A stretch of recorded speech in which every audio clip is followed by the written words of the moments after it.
Hi, welcome back to another edition of Inside Great Lakes Sailing. My name is Greg Norman, your host. We are unfortunately smack dab in the middle of the sail racing season. We're going to pick up and talk a little bit about Queen's Cup and its winners. Get a chance to talk with Michael Kirkman. Michael's going to talk about being involved in the match racing and some awards that they've won during that event over in Sheboygan. A lot going on in Lake Michigan. And then we're going to travel back to Chicago. We're going to get a chance to talk to Lisa Curcio Gaston, who was the first woman Commodore in the 148 years history of the Chicago Yacht Club. She's going to talk a little bit about being a power boater in a world of sailing. So that'll be an interesting conversation. She was a longtime Cook County judge, and I think you'll find the conversation interesting. We have all kinds of interviews that we'll bring you in the next few weeks. We had a chance to stop in and talk to the folks over in Muskegon that just opened in the Tiny Digs Hotel. We'll talk with Pam a little bit on their next show. And then we're going to bring you something interesting, talking about marketing for marine only. It's just an interesting company that's developing a product and a service that can let the world know all about what it is you're trying to sailing is what you're selling as it relates around the sailing world and everything else. Couple of quick points. We wanted to let you know that Women on Water is coming up at Bayview. First part of August. We're going to leave that information on the other end of the show today. So if you've got that going on, the D Cup is coming up at the end of August too as well, which is a big race that from all over the world at Bayview. We're going to have that conversation. And we've got certainly the MAC coming up, both the Chicago and the Bayview MAC from Port Huron. And then this year we get the Trans-Superior. So we're going to try and check in on all of those races along with the Ugata Regatta.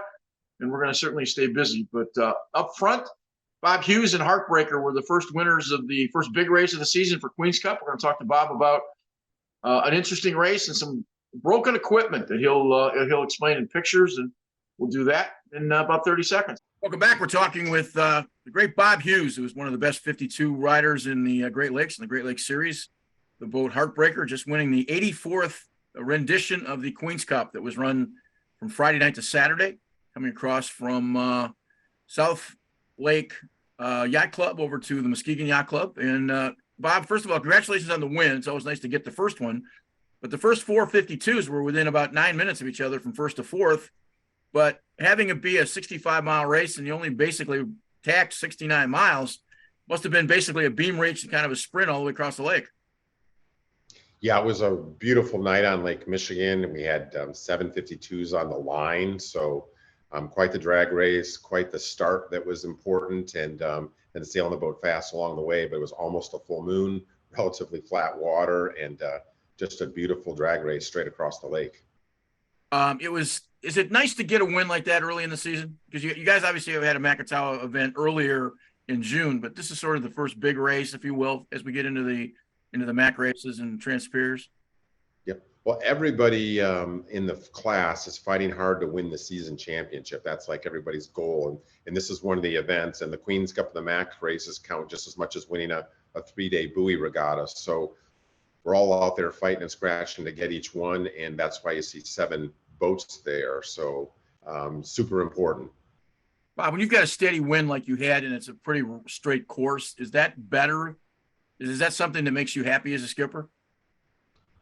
Well, I think all of us as sailors hate those times. We've all had it happen where you're in a nice lead and the wind pukes and you go from first to last, or vice versa. You're doing poorly and the wind pukes and you can see it up in front of you and you go around them and you go from last to first. And so when it can be a little bit less random and quite less luck and more based on your trimming and driving and the crew working the boat hard, I think we all enjoy that, and we can settle on the water without fluke. So that was nice about this race. It was pretty straightforward. And I mean, there was a northerly prediction in terms of taking kind of a little bit of a circle route north and coming back down, and the wind did do that. And but yeah, it was not fluky at all, which was really nice. 6.5 hours, so I'm guessing you're just about 9.8 miles an hour. So you must have been moving right along throughout the entire race. Yeah, we were humming between, once we got going in most of the time, 11 and 13 knots. That's moving right along. Now, At the end, you had about a half-mile lead coming in, but you kind of almost a disaster, within voice shot of the finish line. Talk about that. Yeah, so, it's so hard to win in this class because a lot of the boats are just have great people on. They're sailed very well, very one-run program. So it is hard to win a race. And when you've executed really well, had a good start, sailed the boat well, good sail selections, the team has trimmed the boat fast, and you're 3 miles from the finish and have a half-mile lead on your really good competitors, you're like, hey, nothing's over till you get there, but you're feeling pretty good. I mean, like, pretty good chance you're going to win. And all of a sudden, 3 miles from the finish, our bowsprit exploded. Exploded is maybe not the right word, but the tack line from the bow, from the pig's nose on the end, zippered right through the whole bowsprit, and our sail fell into the water, and we went from going 11 knots to 0 just like that. And we had a nice, I'd say, about a half-mile lead, and now we're trying to get the sail out of the water, the carnage from the bowsprit. Team did a great job in terms of getting that sail back on board. It was a J0, which is a jib that flies from the sprit. It's really nice in lighter air. Got it on board, got the regular jib up, and we look over our shoulder, and Natalie J, you know, they're sailed so well, they're breathing down our neck, and WindQuest is not far behind them. So the last 3 miles were super tenseful, and as we got closer to the finish line, it was getting lighter and lighter and lighter. And we almost made it in one tack, but we've had to probably tack 200 yards from the pin, and we had to go past the line because the waves had shifted so much, and we had to come back and sail, and we crossed Natalie's bow by, I don't know, a few boat lengths, and tacked around the mark, and just was a huge sigh of relief because we thought the whole thing was going away. But we were fortunate to cross the line in front of them after that happened. Is the crew this year pretty much the same as you've had in the last couple of years? We have a lot of our core, but actually for this race, we had a bunch of new people because a lot of our regular crew is sails in the Super Series, and there's an event that conflicted with it. And our navigator and another trimmer are doing the Transpac. So about 6 of our regulars were not on board. And so no, it was new, but we had some great guys. And one of our great amateurs, really smart engineer by trade, Kyle Jones, who's from Frankfurt, he stepped in and navigated and did a phenomenal job. So that was really cool. But so no, we had about 6 new people on board, but they were all wonderful. Sounds like you got a pretty deep bench. Yeah, it was lucky to get such great people on board. And when the other guys come back, you know, for the Port Huron, the pressure's kind of on them a little bit. So just briefly, as the Great Lakes 52 fleet grows, isn't it pretty close to being one of the better 52 fleets around the world? Well, you know, the best will always be the Super Series for sure. You know, those are all pro boats, and the tip of the spear for monohull racing in the whole world. And you know, Europe is the pinnacle of sailing, and all the pros of pros are on all those boats. And so, and the levels they take things there in terms of preparation, practice is wonderful. And that's how these great boats got developed. But if you go anywhere else for a big boat fleet, you know, there's some pockets in Australia and somewhere else. Certainly nowhere in the US is there better big boat sailing that's this close. And I would say arguably after the Super Series, I mean, for both inshore and offshore, which we do with these boats, this is the toughest fleet now. When you look at the rosters, who's on them, and the quality of boats, it's definitely, I would say, the second toughest in the world for sure. Okay.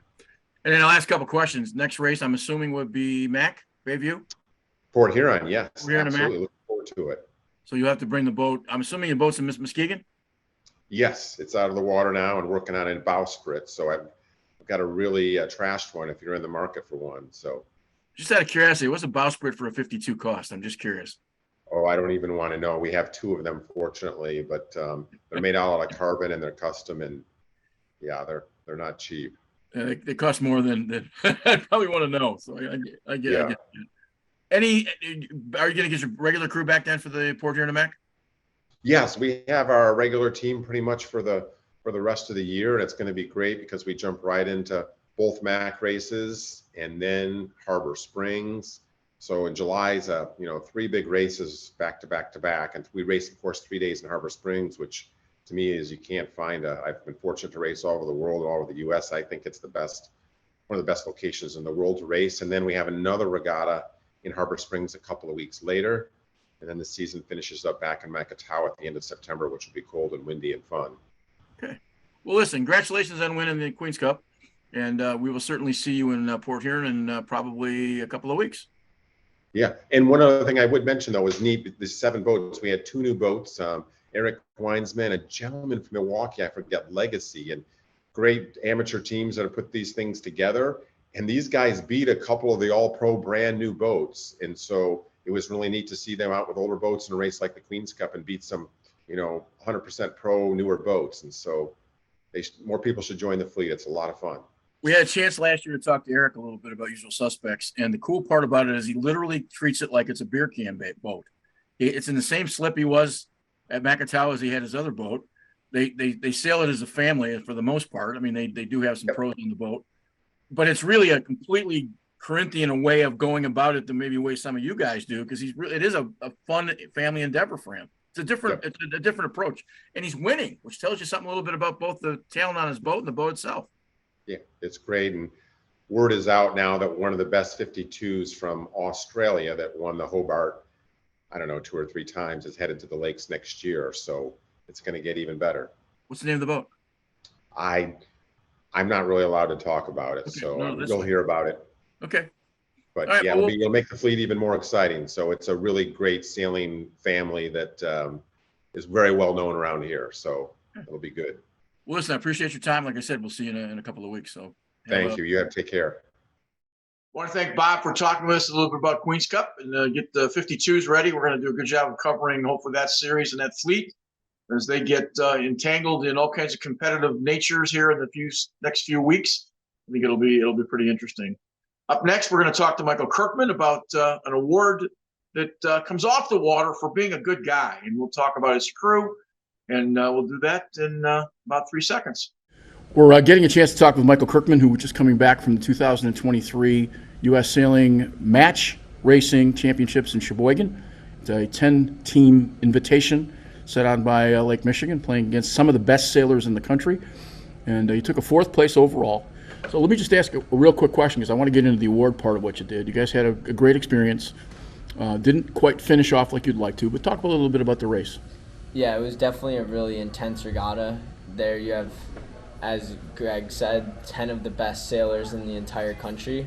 And so when you go out there, everyone builds up their teams as strong as they can, and it's really a really hard competition. And especially everyone learned new boats the first 2 days were clinics, and with the great Dave Perry, you learn a lot, and everyone was getting super good at match racing and sailing the keel boats very well. And so throughout the first couple of days, it was definitely a grind, and every race you couldn't take your eyes off and be like, oh, this needs to race. Anyone could lose to anyone, and so it was ultimately really cool to be out there with all those people.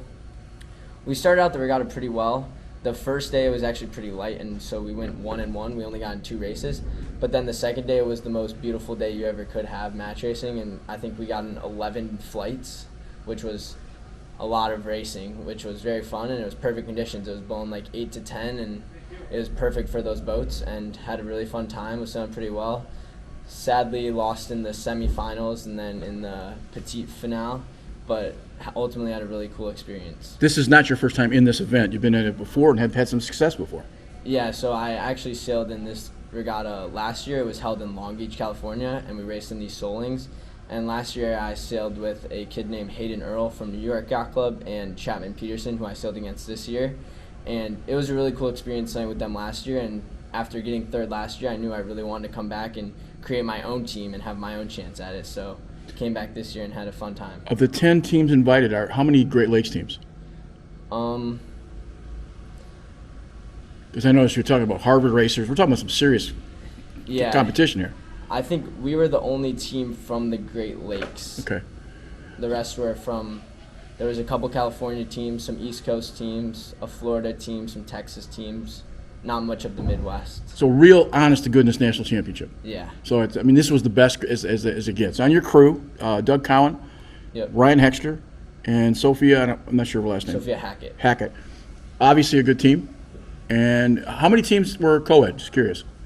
So every team had to have at least one of the opposite gender. So every team had at least either one girl or one guy. Do you think that's some of the work with Sail GP, where they've added women to the boats the last year? Do you think that's becoming more popular? I think it definitely is. It's definitely bringing a diversity factor into sailing, which I think is good, getting more people into it. I had a chance a couple weeks ago. Hannah Mills, one of the best sailors in the world, she was in Chicago, and so she was in the press conference, was sitting in for Ben Ansley, and said, when are you going to get the chance to drive? She's the most decorated woman sailor in the world, and she said, well, we'll see, because I'm obviously sitting behind a guy that does a pretty good job on the boat, so that would be the case. The cool part of this interview is that first of all, back up a couple seconds. This is an event that started at Balboa Yacht Club in 2010, and to get match racing out there, kind of explain what match racing is as compared to what we typically see. Yeah, so the biggest difference between match racing and normal fleet racing that you'll see out on the Great Lakes or wherever you're racing is match racing is one-on-one racing, and so rather than racing against 10 or more boats at one time, it's one-on-one racing, and both of you guys enter in a start, and you basically just try and control the other boat, and the goal is there's one winner and one loser. You either win the race and beat the other guy, or you get second or get a loss and lose the race. So it's all about using the rules to your advantage and trying to basically attack your opponent as best you can and take them out, versus in regular fleet racing you're more just sailing, trying to be faster than everyone else. In this you can more attack the other boats and use the rules more, which is a really fun experience. Okay. Obviously makes you a better sailor. Yeah. And having Dave Perry there, talk about that experience, then we'll talk about specifically the awards you guys won. Having Dave Perry there, who's arguably one of the best match railers in the world.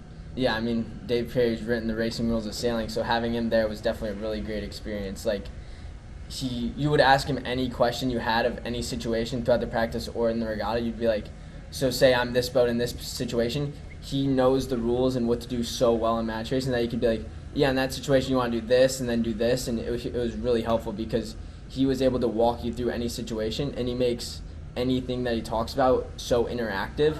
Like, he has so many different fun ways of explaining things that you never get bored. So throughout the 2 days of clinic and the racing, I feel like I became such a much better sailor as a result of it because of him. Obviously a great resource. Yeah, for sure.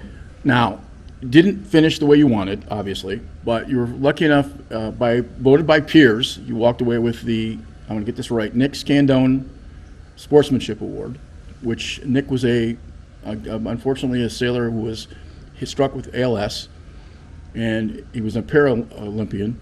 And from everything we've read and everything I've seen from him, he's just an outstanding. He was beating able-bodied guys with ALS, which is saying something. Your peers voted your crew as the best sportsman, and actually at the end of the deal, talking to Whitney, who ran the race, said you guys got a standing ovation. It's not consolation, but is it certainly well deserved, or have you taken now a couple, 3 days or 4 days after the fact? Do you understand how important that award is? I mean, yeah, it definitely feels good to have that, at least, even after this point ending, just to know that all the people we were sailing against respect us so much, and ultimately it makes us feel better as people that whenever we go out to sail, we're making it for the better and we're not being too hardcore and like not making friends, because the biggest thing I learned throughout this youth match racing and youth sailing in general throughout my junior sailing career has been making friends is what's most important. When you go out there, you want to be able to have as many friends as you can on the water, because that's all the resources that you're going to have later in your life when you're sailing. Since it's such a lifelong sport, if I go out to California and you make all these friends, now you can go hang out with them when you're there or have somewhere wherever you go. So it's definitely a really cool acknowledgement of how far we've come. I asked Whitney if part of the vote to you guys was because maybe it was a tough loss at the end, and they said no, they deserved it because they were just the best crew there, as far as off the water and being around a bunch of good guys. That's the thing that excited me most, because as athletes, how many of us really ever make a living at a sport? Very few. Yeah. So I just think it's, just from our standpoint, I think it's phenomenal that you picked up that award. It will have dividends down the road, I promise you that. So congratulations on the award. Thank you.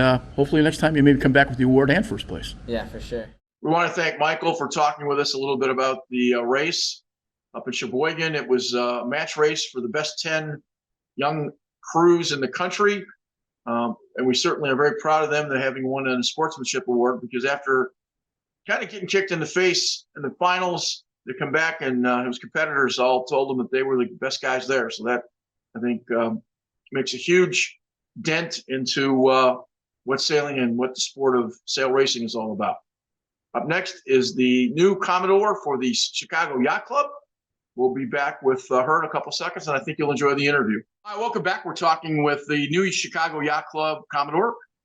Lisa Curcio Gaston, and we're going to talk about a bunch of stuff. But right now, you're sitting on your, I think, 52-foot boat in Belmont Harbor. Am I mistaken? That is correct. Okay, let's get the easiest question out of the way first. You're the first woman Commodore in the club's history, and that comes with all kinds of bells and whistles. Just kind of give us an idea what it's been like the first 6 months. Well, you don't just plop into the Commodore role at any yacht club. And I've been involved in club governance for almost the entire time I belonged to the club. So it is just a little bit different, though, because the Commodore seems to be involved in almost everything that happens at the club, different from the other flag officer roles. The other flag officers have specific responsibilities. We all work together very closely, but the Commodore is just the one that is the go-to when anything happens. Kind of almost a breath of fresh air, because you've served obviously as rear and then probably vice Commodore. So maybe, I know Commodore is certainly an important position, but maybe, and it's certainly more than ceremonial, but maybe that's sort of taking a breath, because both of those other flag positions are unbelievably busy and involved during any year, I would think.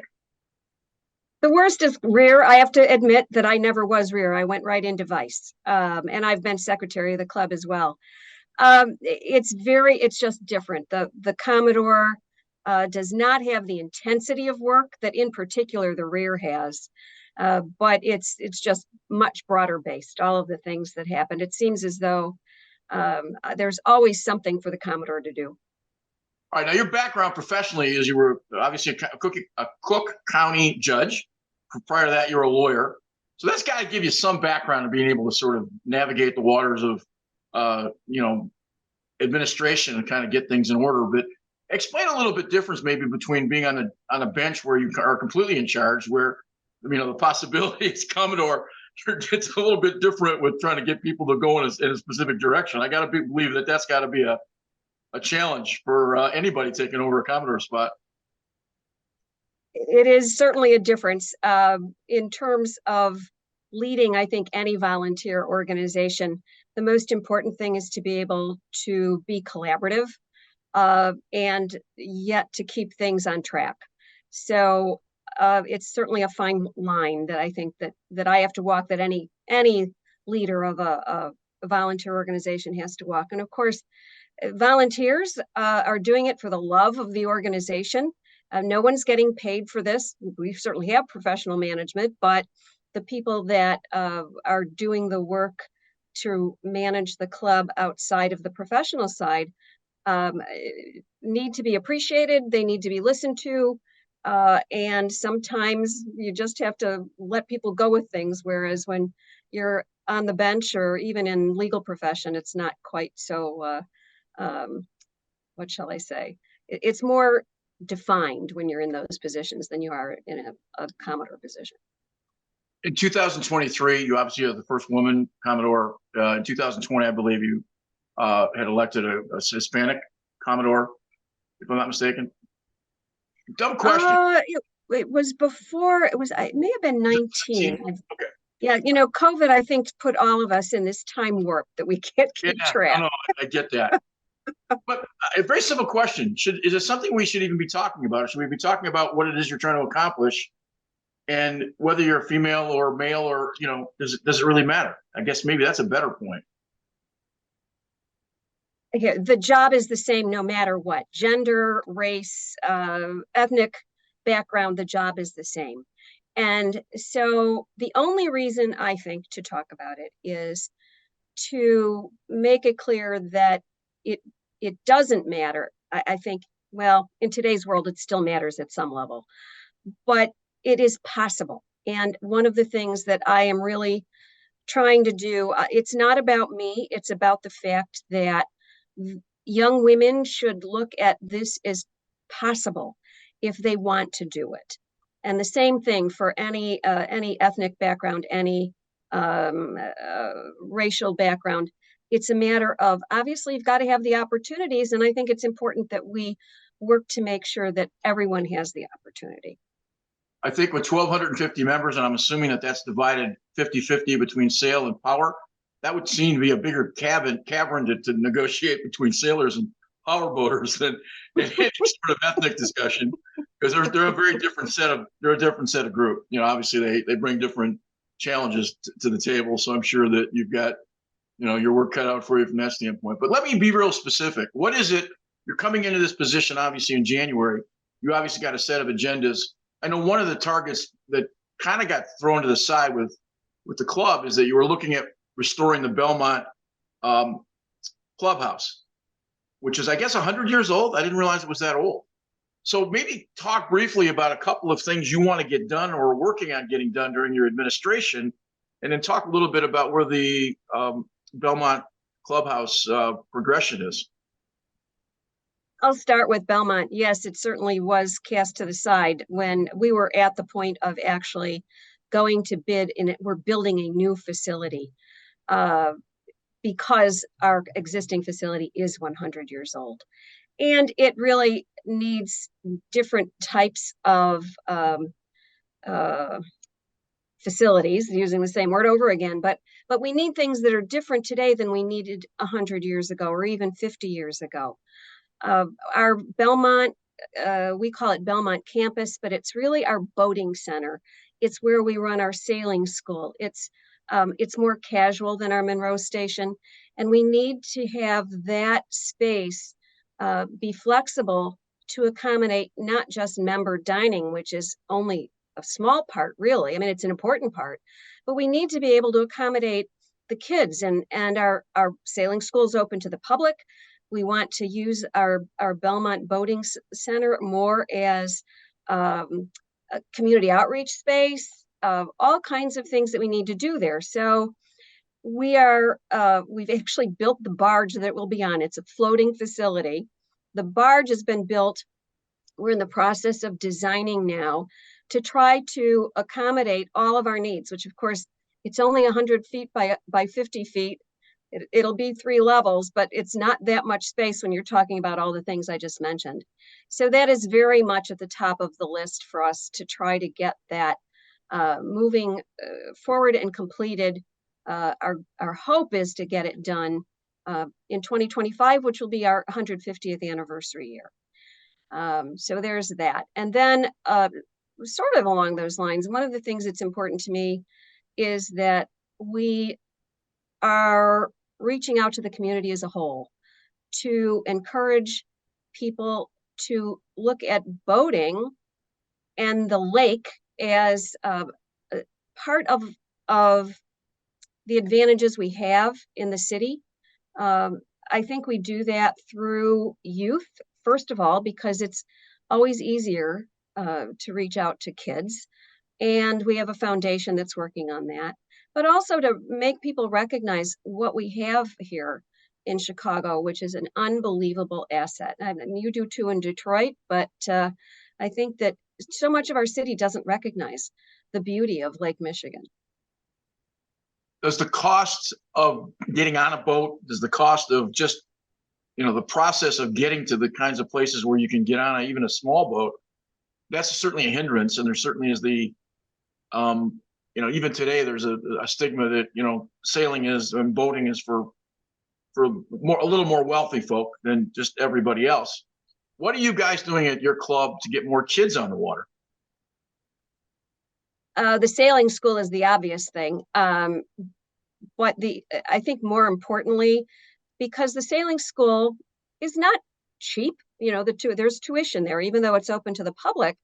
But we also have established programs through the Chicago Yacht Club Foundation, where the foundation provides scholarships for youth who might not otherwise be able to afford the sailing school. The foundation's actually hired a program manager this year for the first time ever. And that young woman is reaching out to community organizations, trying to engage, again, the youth to come. We're trying to establish STEM training. There's so many things that we want to do. And of course, again, limited resources and people, you know, it's not just money, it's people. But trying to work with different community organizations to get the young people to the water and on boats. And we're fortunate at Chicago Yacht Club. We have a lot of on the water assets, and we are able to not only teach sailing, but also what we call adventure boating, which gives them an opportunity to perhaps get out on smaller power boats, to get pedal boards and kayaks, just simple ways to get on the water. And yes, boating is expensive. Those of us with boats certainly know that. But there are ways to start in smaller vessels. Small sailing boats are not necessarily prohibitively expensive. So I think we have to start kind of at the ground up. Biggest probably sail race. I would get a argument from the guys at Bayview about the port here to Mac, but obviously a couple of weeks Chicago to Mac is coming up. It's an annual event for you guys. You're 2 years away from, I think, 150, I'm not mistaken. Well, that's the club anniversary. This is the 104th. Right. Yeah. Right, this year is the 114th running of the MAC. Okay, and then I'm thinking next year Bayview is their 100th, so the two races are fairly close in proximity of starting back a century ago. Any thoughts on the race? You got a lot of boats registered. It's certainly a huge event for the club. Is it not the biggest event for the club? It really is the biggest event for the club. It is so steeped in tradition. It's one of those things that families participate as racing crew on these, and there are families where they're on third and even fourth generation, besides the folks who come in with some pro sailors. But it really is, starting about now, the club is almost completely focused on the race. I'm sure it keeps you busy as Commodore with all of the activities that you have to deal with. So it becomes a very social week, I'm sure. It does. The power boaters, I'm sure they do, but I'll ask the question anyway. Do the power boaters at Chicago understand the craziness of sailors for their race? Sure, understand is the right word. As I am a power boater, I've been involved with the race at some level almost the entire time I belong to the club. Support boats, those kinds of things. So it definitely is. There's some power boaters who say, "Let me out of here. I'll come back after they've all left." But so many of us are really active participants in supporting the race. Last year we had a chance to interview Lynn Kotwicki, who was Bayview's first female Commodore. And she kind of made an interesting statement. She broke down the people she works with about 99.9% of the people that were just nice, and the 0.1% of those who you had to deal with. And so that was a distinction she'd made. And I'm not so sure that that's not fairly accurate. So part of it. So did you learn anything in the courtroom in ordering that to be able to bring that to the yacht club in terms of its process of management? I think the one thing you learn when you're on the bench that translates to just about anything is listening to people is the most important thing you can do. Most of my time on the bench, I was involved with commercial cases, but it's still crucial to listen to people. And so I think that is it's true across life, but when you're involved with so many different kinds of people, that is the key. I'm also told that you have a 52-foot boat that you're standing on as we speak. I'm also told you navigate that boat an awful lot solo. So, hey, if that's true, congratulations. I have a 30-foot sailboat and I can't negotiate that by myself. So I can't. No, solo is not the right word. There is no way that I can manage this boat without at least one person on the boat who can handle lines. And it's better if I have two. But in terms of running the boat and, docking, whatever goes along with running the boat, I can do all of it myself. Last question, and I guess it would just be, you've been part of the Chicago Yacht Club since 1997. Tell me something that we might not know about the club. Well, I don't know if it's something you wouldn't know about it. For me, the club is it's really family. It's an interesting place. We have such a diverse group of people who belong to the club. Uh, we all are there because we love the water. And no matter what your background is, no matter what your beliefs are, coming to the club, most people just set that aside because we always have something in common, and that is our love of the water. How often you get to cruise? Well, not so much anymore because, as I say, I need crew. So, it's I'm fortunately retired from work for the most part, but not everybody is. So, um, but it's not bad sitting on the boat in the harbor during the summer either. No, I'm sure it's not. It's such a gorgeous area. We've been in that harbor a number of times, so I can attest personally to how beautiful it is. I have a nephew who lives right across the street on Lakeshore.